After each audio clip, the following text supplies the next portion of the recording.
Welcome to this video where I'll be talking about how to create rock-solid customizations for dynamic CRM.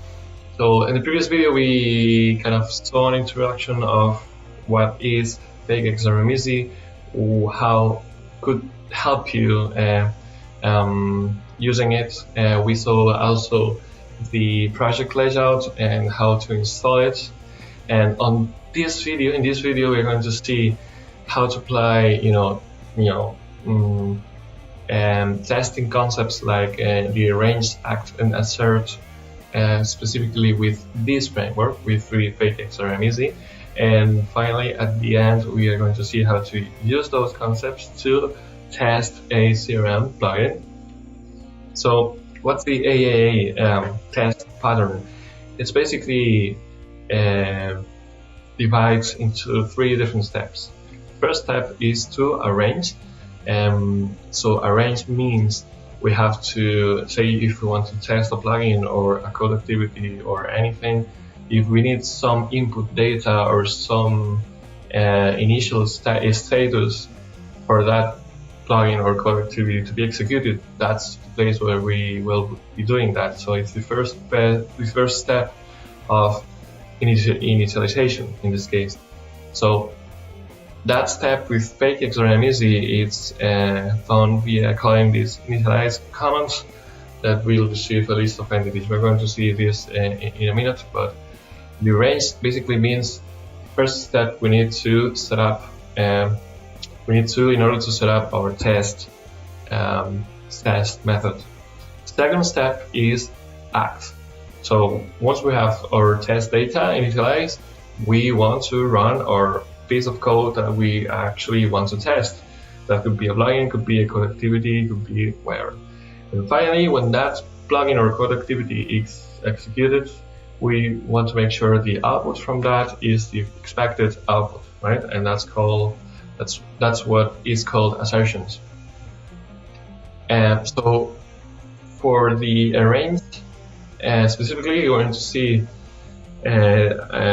really basic example where we have a XRM faked context like this, and this is just saying we're kind of creating an instance where we will have all our test data and also the result from those plugins or code activities executions. If those plugins create entities or create any records, those we will stay in that kind of instance in memory.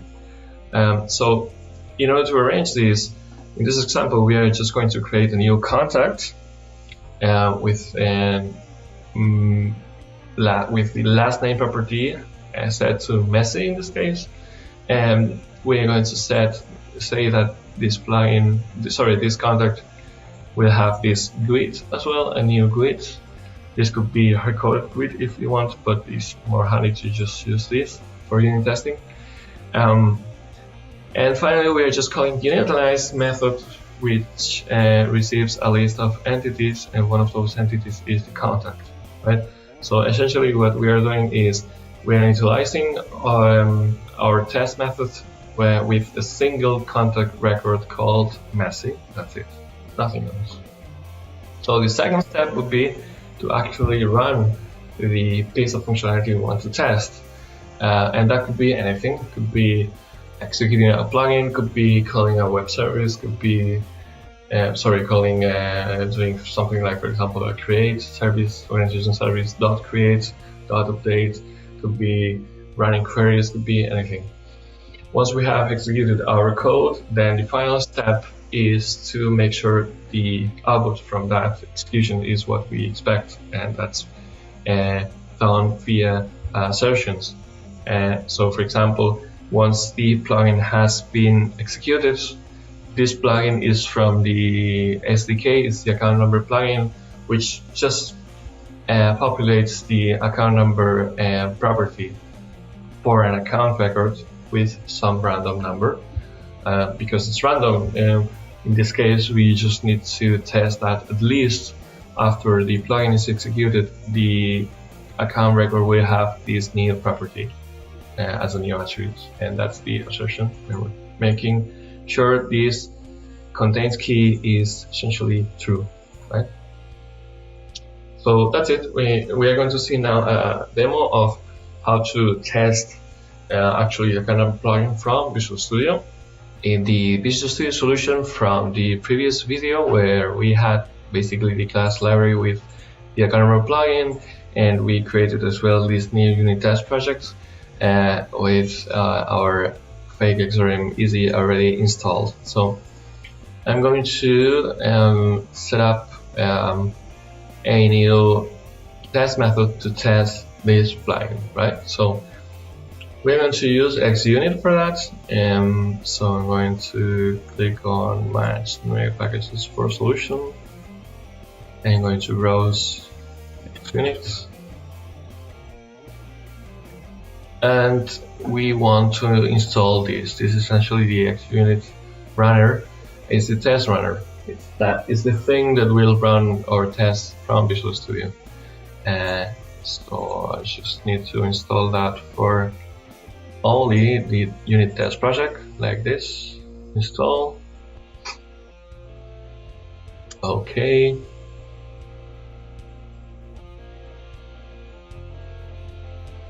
That's finished now.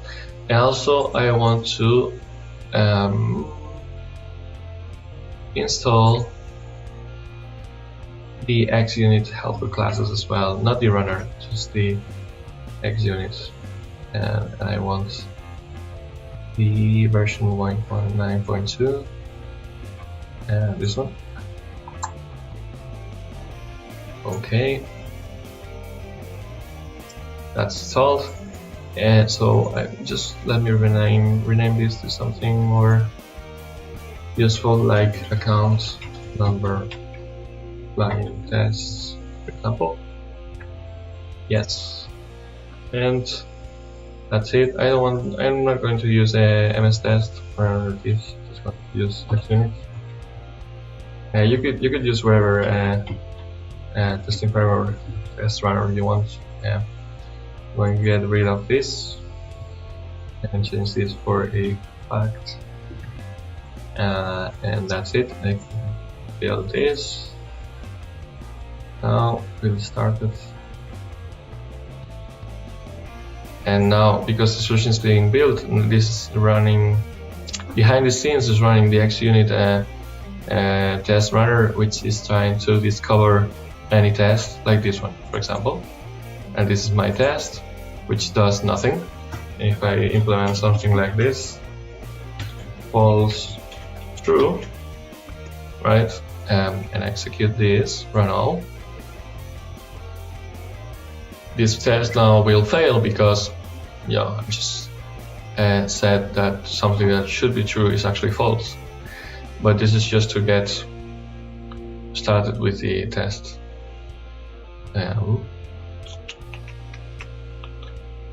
It's taking a while. Just be patient.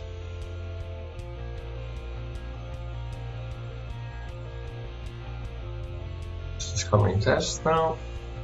Discovered starting, and there you go. This test is failing because something that should be false is true, right? So okay, now it's where we are going to start testing our plugin. So say we need to give this like a meaningful name, like when a account number plugin is executed, account number attribute exists, for example, right? So this is essentially saying that, well, this just giving a name to the test. So we need to test this plugin, right? And we need to make sure that when this plugin is executed, this new attribute is added to the entity. So very simple. The first step would be to create an instance of our fake context, XRM fake context, right here. And this is essentially the instance which will have our entities in memory, right? We could run multiple tests in parallel, and the entities from one instance wouldn't affect another instance, and so on. So okay, so I have this created. Now the second step would be to actually, because this plugin doesn't need any input data really, so we don't have to actually arrange anything in this case. But if we need some input data, then the first step would be to actually arrange that. So for this case, I just need to run the plugin directly with an account record. So I'm going to create a new account, like account. Sorry, I need to use the CRM. Actually, I need to include now my proxy types assembly as well. So I'm just going to grab this one from here, generate the code, copy into this project paste. Right. And now I can choose the proxy type assembly. You could use dynamic entities if you want. I'm just using this because it's more handy. Count ID equals with dot with. Okay, so this is the count. So I just need to run the plugin now, and that will be doing something like context.execute plugin with. And we have different method overloads depending on how you want to actually run the plugin. We don't need one special important thing here. We don't need at all how the plugin is registered. Like say for example, what is the message or the stage where this plugin is running. At this point, we are just testing the plugin from a unit testing perspective. So we're just testing the execute method. I don't care if that execute will be called from a pre-create or post-update or post-create, whatever. And we are just testing that method initialization. Obviously, if the plugin code needs to check some properties, like for example, the context or the stage or anything else, we can just inject them using a special class, but that will be for other video because in this case we just need to run the plugin. So I'm going to do that with execute plugin with target, and I want to execute the count number plugin. And actually I forgot to add a reference to the test, the class I already want to test. So I'm going to add that now, and I'm going to add this from the solution, this one. Okay, there you go, and then I can use the plugins from the assembly that I just references back here. Yeah.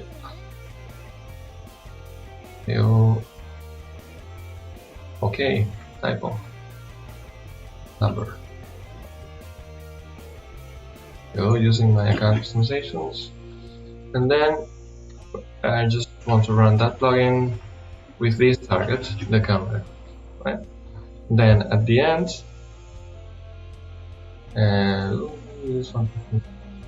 okay, I need to also add the Microsoft XRM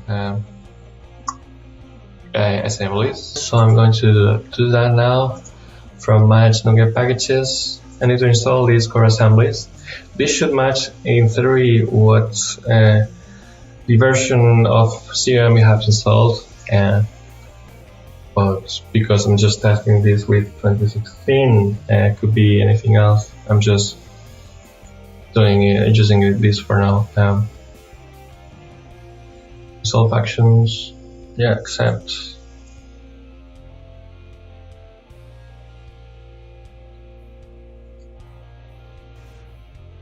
There you go, Microsoft.xrm SDK.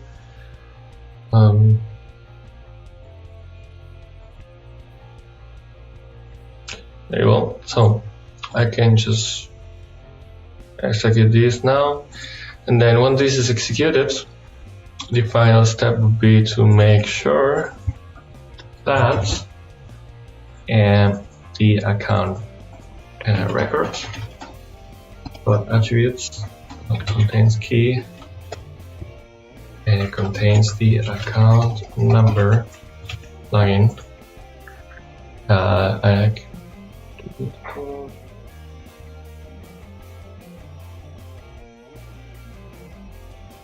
Right, so I don't need this.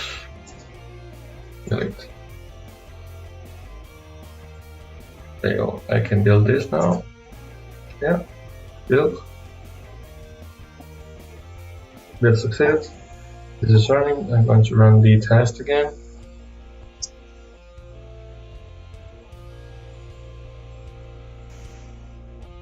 Okay, so we have just run our first test, and we actually successfully implemented a test for our account number plugin. And so we have just this tested now. The power of this is that I say, for example, we make some further changes to this in the future. I could go to the account number plugin and say, for example, this is changed to something like this, right? I can rerun the plugin code, the test code, sorry, and that will fail. So I will realize that I made some changes to the plugin that is actually breaking this test, and that should run now. There you go, it's failing, as you can see. If I roll back this to the previous value, for example, and the test will pass. Just run selected test, which is going to be quicker. Right, passed. In theory, that was one example as well, but I should also test all the other branches in my code like this. For example, we are just testing this bit, so but we should test that, for example, if I call the plugin with an account number attribute, that should raise an exception like this. So that could be actually a new test, like, for example, copy and paste this. Account number is executed with account number attributes.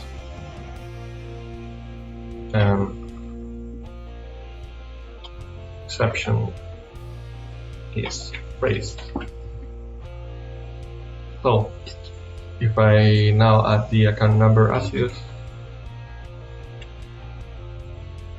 to something like whatever, it's a string, right?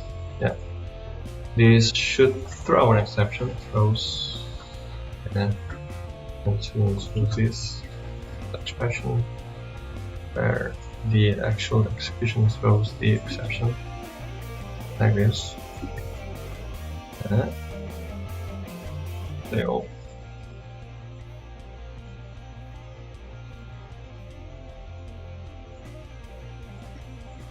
Throws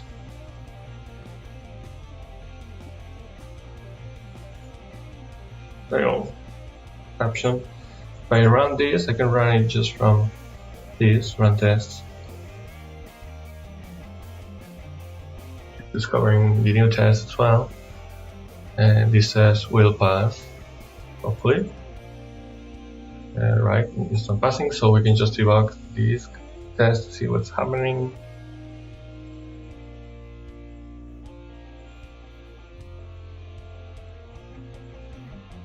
And I'm going to show you actually how to debug this as well. Okay, so let's go to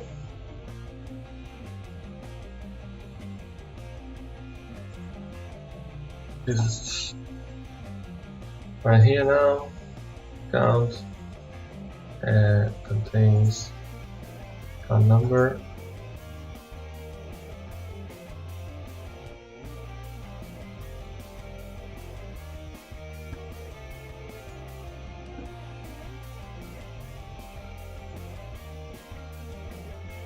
Strong invalid plugin exception.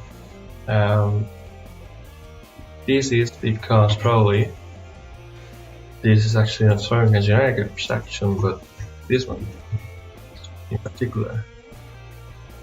I'm going to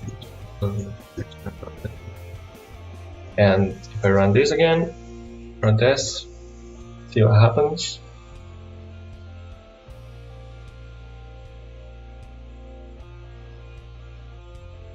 There you go, it passed.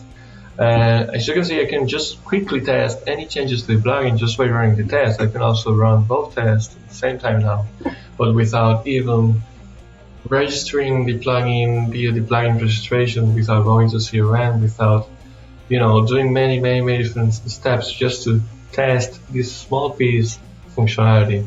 This is the point of using testing as well. So I successfully implemented these two tests, and actually I have also shown you how to debug your tests if you want. And also, so just to recap, what we have seen here was that we briefly discussed the AAA test pattern with fake XRM Easy. We have seen a demo about how to test a plugin, and also if you want more examples, you can go to these links where you'll find all ways of executing CRM plugins, and also how to execute code activities.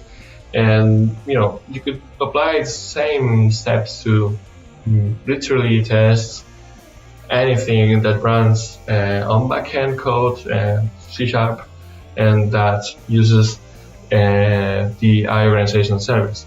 And that could be, for example, a web application, could be an ASP.NET 5 application, could be even, for example, a script component from an SSAS package. It could be anything. So thank you for watching. If you have any questions, please send me an email, and see you on the next video.